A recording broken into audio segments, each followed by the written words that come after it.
Olá pessoal, nesse vídeo eu vou comentar as questões da prova da segunda fase vestibular Unicamp 2025, as questões específicas de História, tá? Na prova que foi aplicada aos candidatos aos cursos de Ciências Humanas e Artes.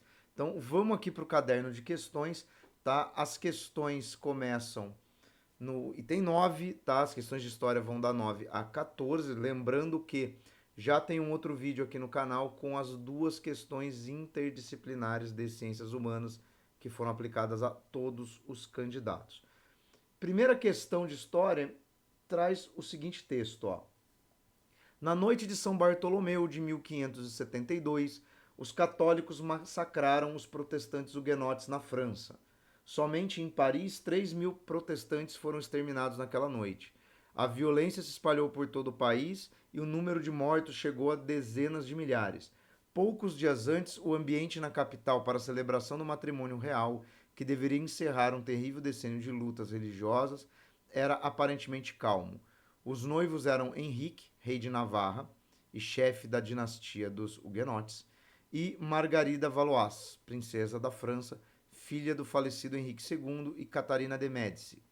Alguns milhares de huguenotes de todo o país, incluindo parte da nobreza francesa, foram convidados para participar das festas de casamento em Paris.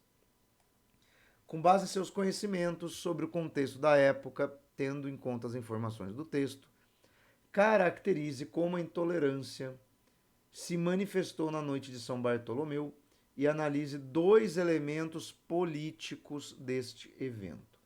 Bom, pessoal, vamos lá. Primeira coisa, né? A França é uma monarquia absoluta nesse momento, uma monarquia católica, mas você já tinha na França um número significativo de protestantes huguenotes. Inclusive, repare no texto que você tem nobres, né, huguenotes. Então, a grande questão aqui era falar o seguinte: primeiro, né, que a intolerância religiosa se manifesta na forma da violência efetivamente contra esses grupos, né? Você tinha que considerar isso, mas que era um momento em que se tentava, né, conciliar as questões religiosas e as disputas no interior da nobreza francesa. Então você podia falar isso, né? Que este casamento era também uma tentativa de conciliação entre facções da nobreza que eram católicas, né, e representantes de uma nobreza protestante. Mas que isso, obviamente, não se processou, né? A noite de São Bartolomeu marca a incompatibilidade entre esses grupos. Então a gente podia falar de primeiro, uma ideia de disputa entre grupos a partir do viés religioso, que o casamento proposto entre Henrique de Navarra e Margarida Valois era uma tentativa de selar um acordo entre esses grupos, levando a França a uma estabilidade política e social, mas que isso não ocorre por conta da violência religiosa que massacra os protestantes, né? A gente tem que lembrar que na França do século XVI, o poder era dos católicos, tá? E aí a segunda parte é o seguinte: quais as mudanças propostas pela reforma protestante, em contraste com o catolicismo, nas práticas de compreensão da Bíblia e dos sacramentos? Bom, aí você podia considerar o seguinte, né?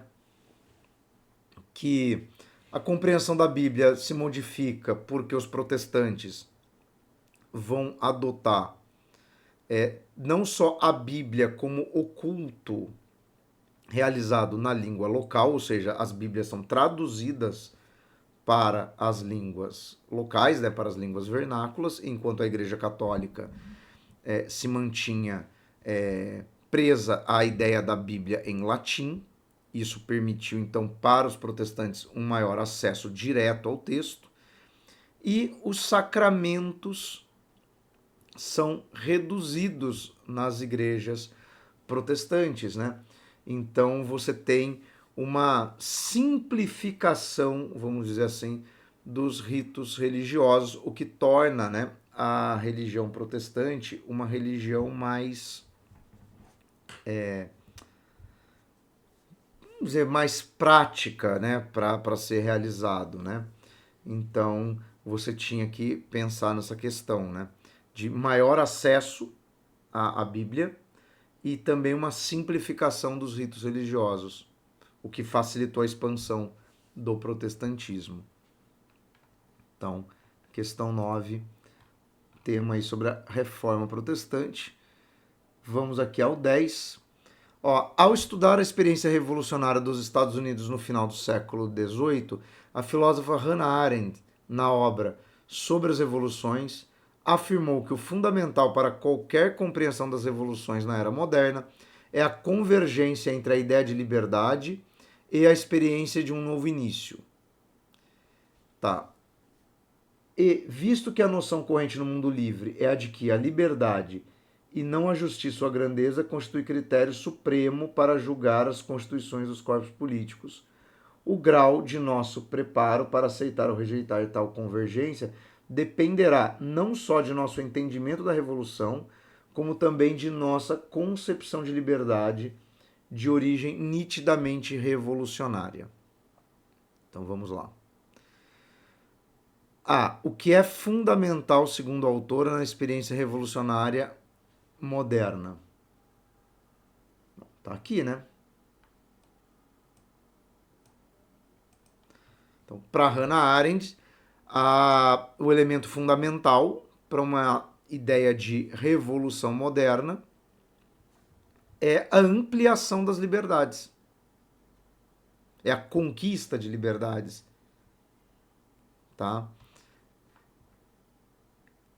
E aqui, ó, e a experiência de um novo início. Ou seja, você poderia até considerar que vai de forma mais complexa, que a experiência revolucionária ela se traduz em um novo contexto onde os indivíduos passam a experimentar maior liberdade.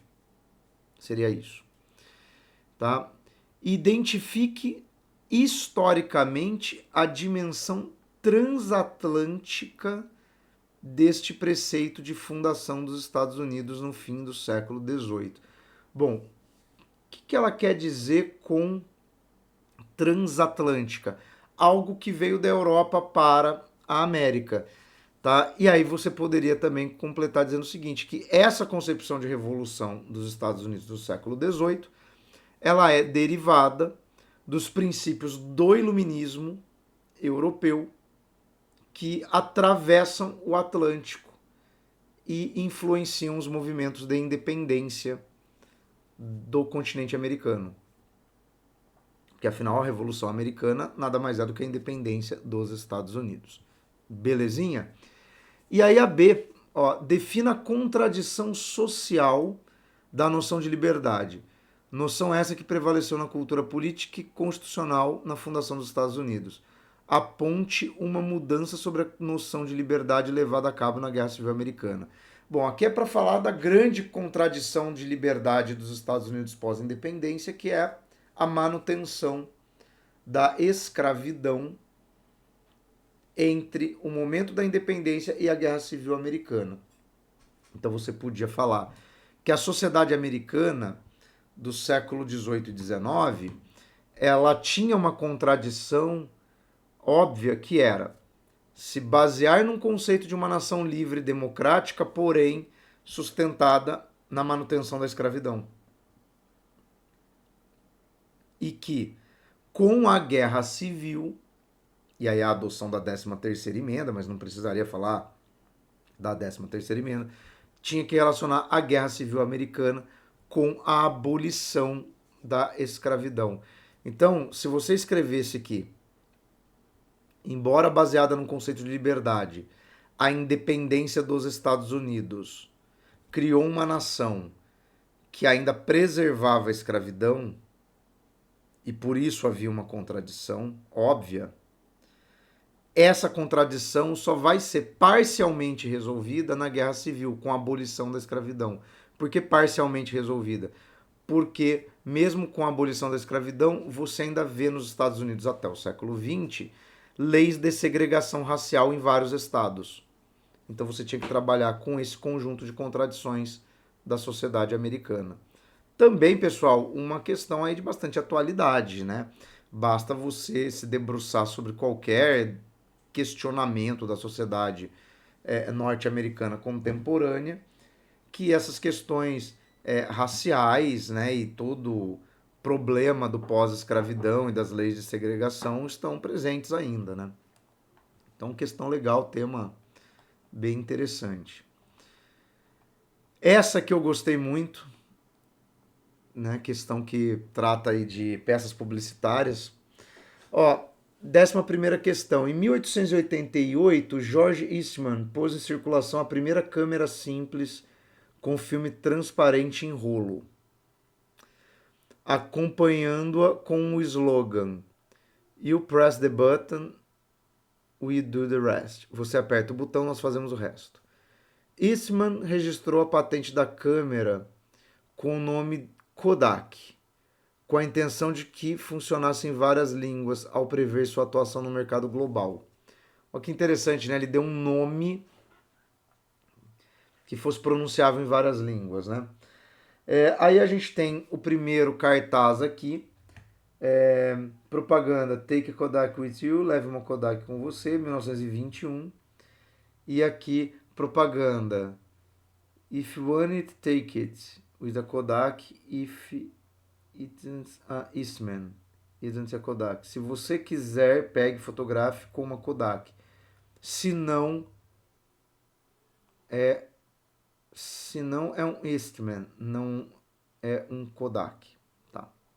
Bom, temos as duas propagandas e aqui tá falando da câmera fotográfica de filme, né? Que imagino que vários de vocês nunca manusearam.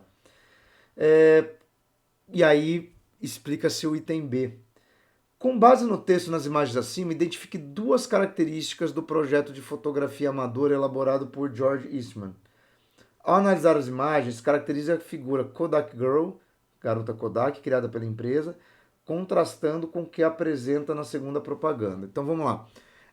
Qual é a característica, as duas características da fotografia amadora?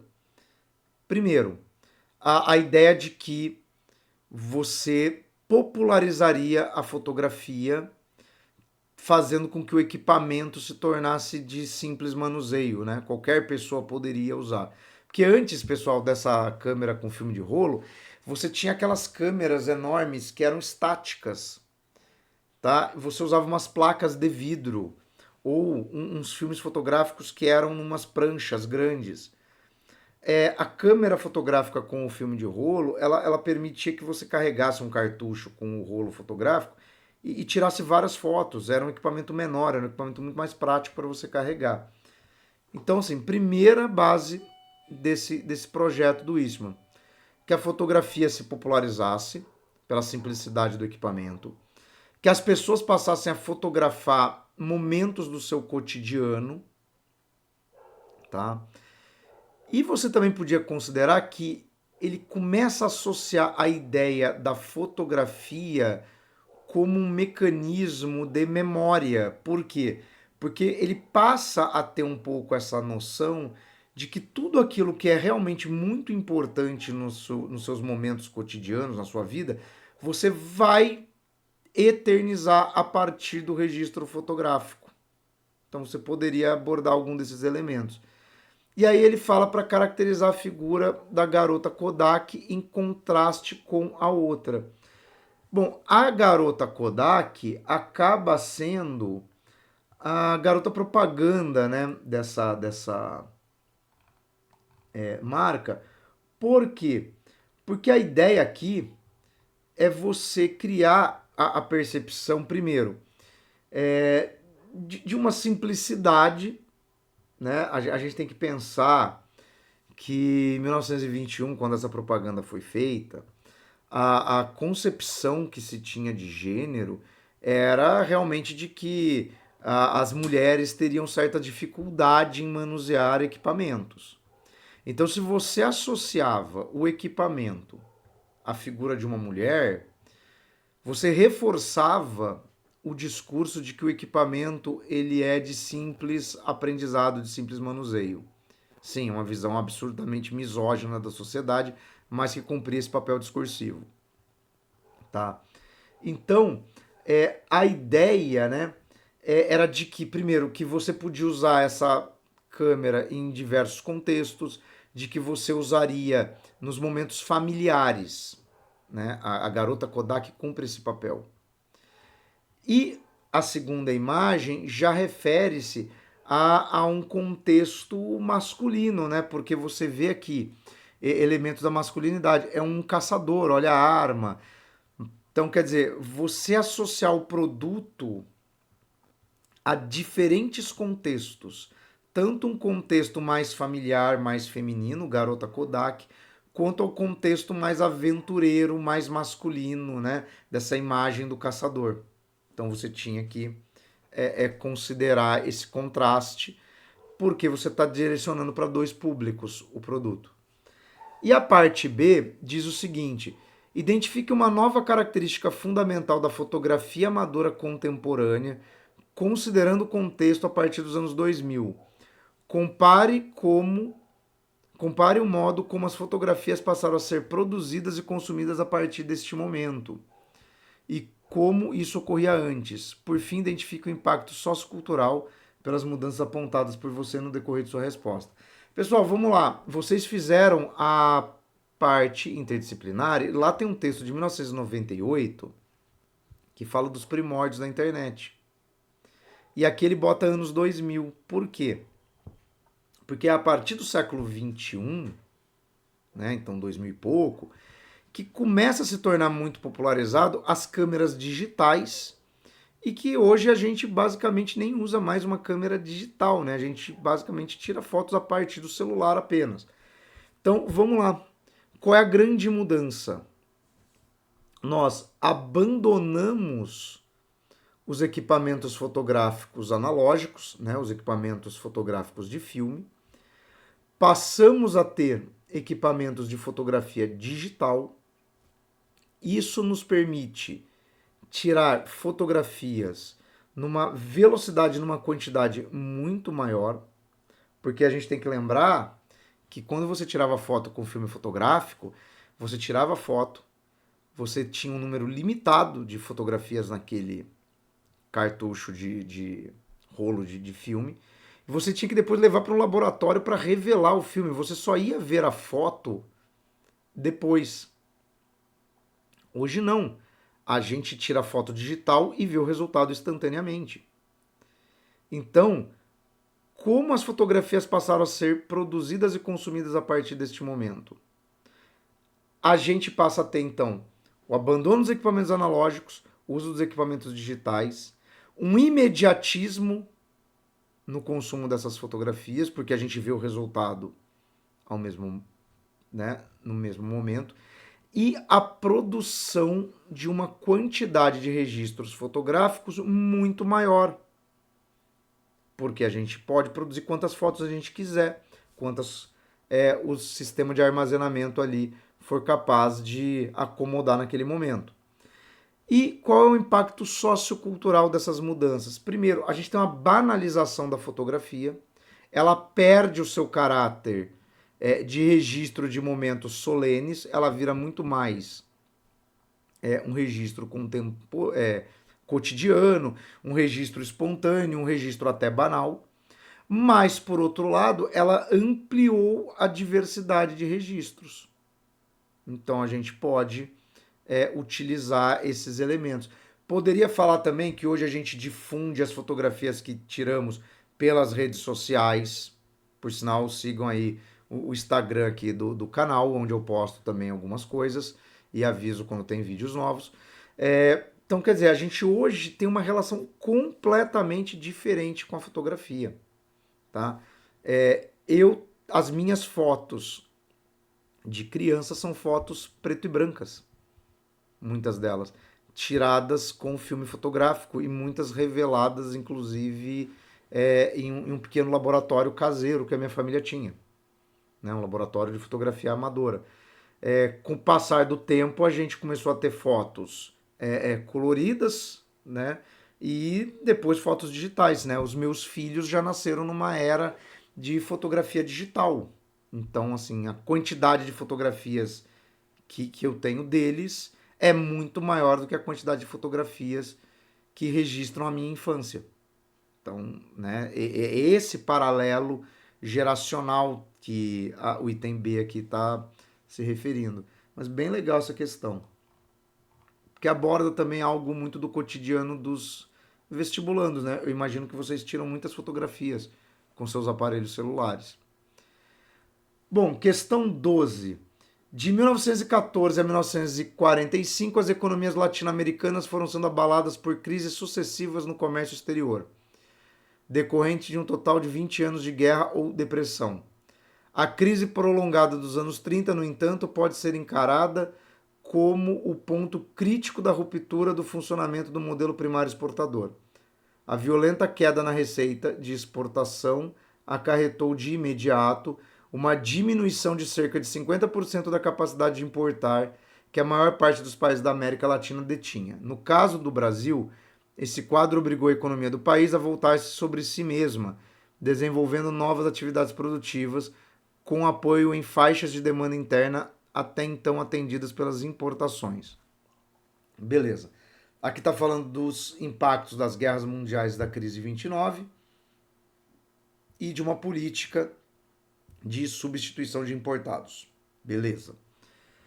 Tendo em vista seus conhecimentos sobre a história do Brasil e considerando o excerto acima. Duas estratégias políticas e econômicas usadas pelo Estado brasileiro para tentar conter os efeitos da crise apontadas pela economista Maria da Conceição Tavares. Descreva o impacto dessas estratégias. Vamos lá.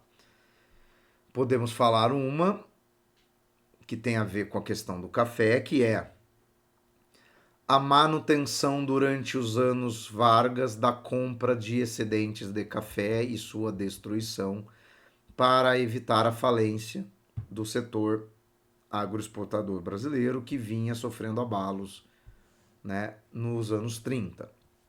Resultado disso, endividamento do Estado. Estratégia 2. Podemos falar, por exemplo, da era Vargas, investimentos no desenvolvimento de setores industriais, especialmente a indústria de base. Para quê? Para futuramente viabilizar outros segmentos de industrialização do país. Impacto dessas estratégias: aumento de urbanização, né? Aumento do investimento estatal na infraestrutura do país. Beleza?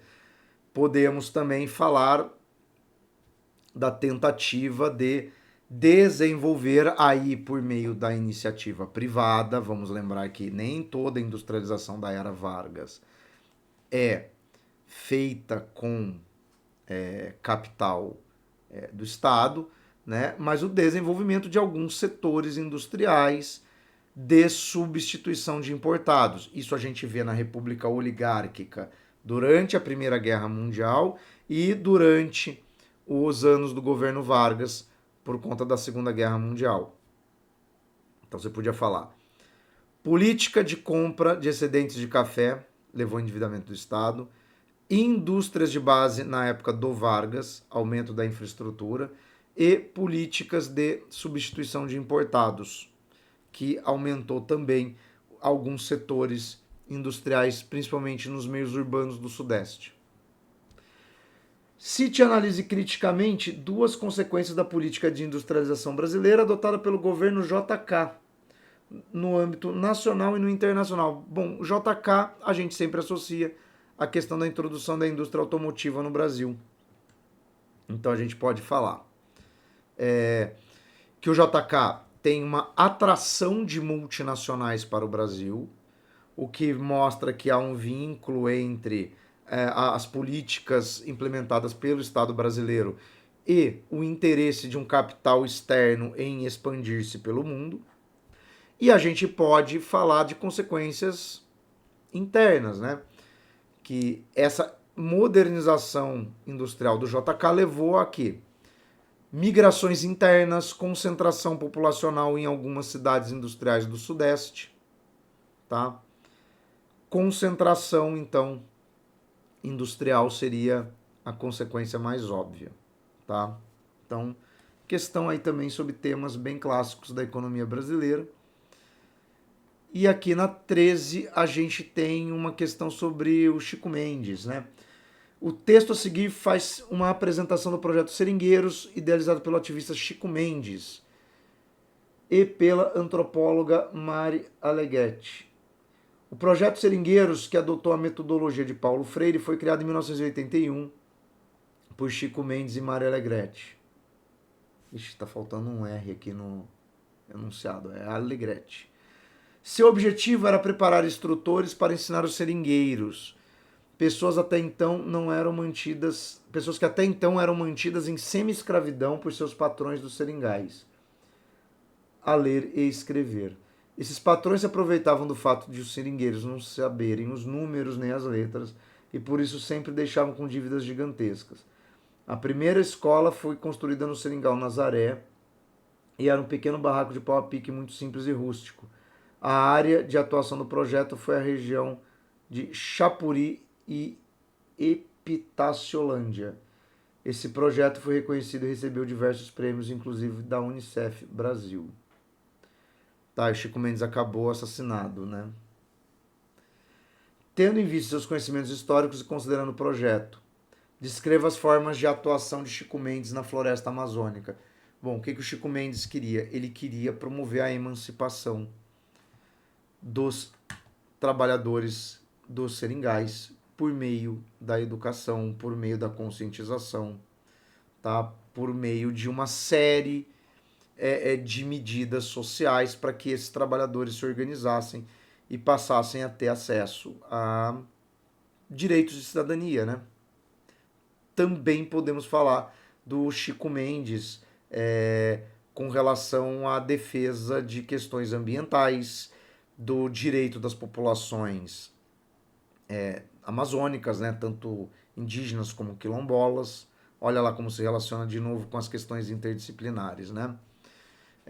Então, você podia falar dessa questão, né? Da emancipação pela educação, do direito de cidadania, das questões trabalhistas, né? Levar o conhecimento a essas pessoas para que eles não fossem mais explorados. Né? Então, assim, um grande cara que foi assassinado justamente pelos que querem manter o Brasil neste atraso, né? E aí na B, descreva a forma de exploração do trabalho apresentada no texto.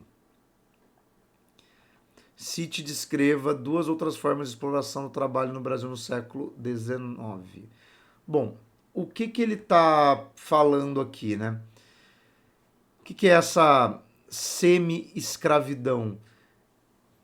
É o que a gente chama da escravidão por dívida, né? Uma vez que esse indivíduo ele não é escravo. Por quê? Porque ele não é uma propriedade. Mas é um regime de trabalho em que tudo que é fornecido ao trabalhador pelo seu empregador é posteriormente descontado do seu ganho. Só que isso é feito de uma forma que o trabalhador sempre está devendo, ou seja, ele sempre está me devendo dinheiro que ele só consegue abater pela prestação de um trabalho. Por quê? Porque efetivamente ele não recebe dinheiro. Então é isso, né? Você tinha que explicar que é uma forma de endividamento do trabalhador com o seu patrão, de modo que esse trabalhador continua devendo trabalho e dessa forma ele fica preso a essa relação, ele nunca consegue sair. Bom, vamos lá. Cite outras formas de exploração do trabalho no Brasil no século XIX. Bom, a gente pode falar da escravidão mesmo, né? Porque afinal, século XIX, o Brasil ainda havia escravidão no século XIX, e você tinha a questão, por exemplo, dos trabalhos domésticos não remunerados, né? Aqueles trabalhos domésticos em que você também troca o trabalho por moradia e alimentação, ou seja, você fica preso a essa relação porque você transforma a sua relação de trabalho numa relação de subsistência, tá? Que é o que hoje, quando a gente observa esses casos, né, de trabalho análogo à escravidão, é tudo derivado dessas práticas, né, galera? Então, é isso. Inclusive tem um vídeo bem interessante aqui no canal que eu explico por que é trabalho análogo à escravidão e não trabalho escravo, né? Por que existe essa peculiaridade jurídica. Ó, e a última vai falar do jongo. O jongo do Sudeste foi declarado Patrimônio Cultural e Material Brasileiro pelo IPAM, Instituto do Patrimônio Histórico e Artístico Nacional, em 2005, e registrado no Livro das Formas de Expressão. Segundo Gustavo Pacheco, jongo ou pontos são cantados em português, mas com frequência apresentam palavras e expansões de origem banto. Por exemplo, mironga. Formados por versos curtos, os pontos são iniciados, tirados ou jogados, por um dos participantes, respondidas em coro por alguns minutos, até que um dos presentes ponha a mão sobre os tambores e grite machado ou cachoeira, dando sinal para que um novo ponto tenha início. Embora os jongos sejam comumente improvisados, o acervo de expressões e outros recursos estilísticos usados pelos jongueiros baseiam-se fortemente em tradição coletiva. Essa questão aqui é muito parecida com a questão que caiu esse ano na UERJ sobre a folia de reis nas congadas, né? Ó, tendo em vista seu conhecimento sobre a importância das lutas para a memória, pela memória para a redemocratização e considerando o contexto acima, faça o que se pede em A e B. A. Indique e caracterize dois elementos do jongo relacionados às tradições culturais africanas. Bom, a gente pode falar do uso de palavras banto. Então, né, existe toda uma linguagem derivada de um idioma africano. E a gente pode mencionar a questão da musicalidade. Aos tambores, né? Então, meio descritivo, meio de cara, né? Mas ok. E a B, cite dois elementos da repressão às práticas culturais africanas no Brasil escravagista e explique o modo de atuação dos agentes repressores. Bom, então vamos lá, né? Como é que se reprimia isso? Aqui a gente pode falar que você tinha formas de controle social do Estado que reprimiam práticas africanas, porque elas eram descritas como suspeitas de serem usadas como forma de organização para rebeliões, por exemplo. Você tinha toda a questão de proibição aos cultos das religiões africanas, né? Você tinha toda uma questão de associar essas práticas de origem africana ao rótulo de maus hábitos. Então, você podia falar, né, da repressão cultural, da repressão da musicalidade, da ideia de estabelecer que a ordem pública, né, é baseada num padrão europeu de práticas, ou seja, tudo aquilo que destoasse disso começa a ser visto como um mau hábito.